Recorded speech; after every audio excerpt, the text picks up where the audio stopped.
পহেলা জুলাই রোজ শুক্রবার বন্দরের নবীগঞ্জ স্ট্যান্ড সংলগ্ন স্থানে মদনপুর টু মদনগঞ্জ সড়কে রাস্তার বিশাল গর্তের কারণে ট্রাক, বাস, প্রাইভেট কার উল্টে ভোগান্তির শিকার অত্র এলাকার সাধারণ জনগণ।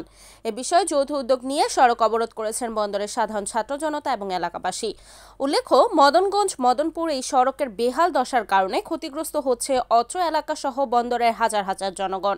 এ বিষয়ে এলাকাবাসী এবং ছাত্র জনতা তারা বন্দর ইউএনও এবং রোডস অ্যান্ড হাইওয়ের সাথে যোগাযোগ করে কোনো প্রকার সমাধান পাননি। তাই সকল জনসাধারণের নিরাপত্তার কথা চিন্তা করে বন্দরের ছাত্র জনতা দ্বিতীয় দফা দাবি নিয়ে রাস্তা অনির্দিষ্টকালের জন্য বন্ধ ঘোষণা করেন। তাদের দাবি রোডস অ্যান্ড হাইওয়ে নারায়ণগঞ্জ অফিসের পরিচালকের পদত্যাগ দাবি এবং সম্পূর্ণ রাস্তা পুনঃসংস্কার করে যাতায়াতের ব্যবস্থা নিরাপদ করার দাবি। ট্রাক্টর, বিভিন্ন যান যেগুলো উল্টে যাচ্ছে, যার ফলে মানুষ হতাহতের ঘটনা ঘটছে। আমরা এটা প্রতিনিয়তই দেখতে পাচ্ছি, সাংবাদিক ভাইরাও নিউজ করছে।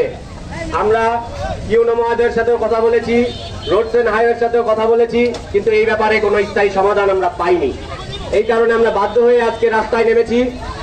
এই রাজপথ থেকেই আমরা আমাদের দাবি আদায় করব। আমাদের রোডস এন্ড হাইওয়ের যে পরিচালক আছে, আমাদের প্রথম দাবি হচ্ছে তার পদত্যাগ। কারণ এই রোডস এন্ড হাইওয়ে থেকেই এই রাস্তার যে দায়িত্ব এই রোডস এন্ড হাইওয়েরই, পাশাপাশি এলজিইডি তার উপরস্থ কর্মকর্তা, এই দুইজনের আন্ডারেই এই মূলত এই সড়ক বিভাগ নারায়ণগঞ্জের। তো তাদের কাছে আমরা বারবার যোগাযোগ করি। হাজার হাজার টন, লক্ষ লক্ষ টন গাড়ির লোড সহ্য করছে রাস্তা। এই রাস্তাটি যখন নির্মাণ করা হয় বা পুনর্নির্মাণ বা সংস্কার করা হয়, তখনই বিভিন্ন মহল থেকে দাবি উঠেছিল যে রাস্তাটিকে 6 লেন অথবা 4 লেন করা হলো। আমরা জানি বোকা থেকে মদনপুর পর্যন্ত একটি রাস্তা আসতেছে, যেটা এক্সপ্রেস ওয়ে হিসাবে। কেন সেই রাস্তা আমাদের বিদেশি এলাকার সাথে হিসাবে নেওয়া হলো না? এই রাস্তাটি সরাসরি কানেক্টিভিটি পেয়েছে আমাদের পদ্মার সাথে।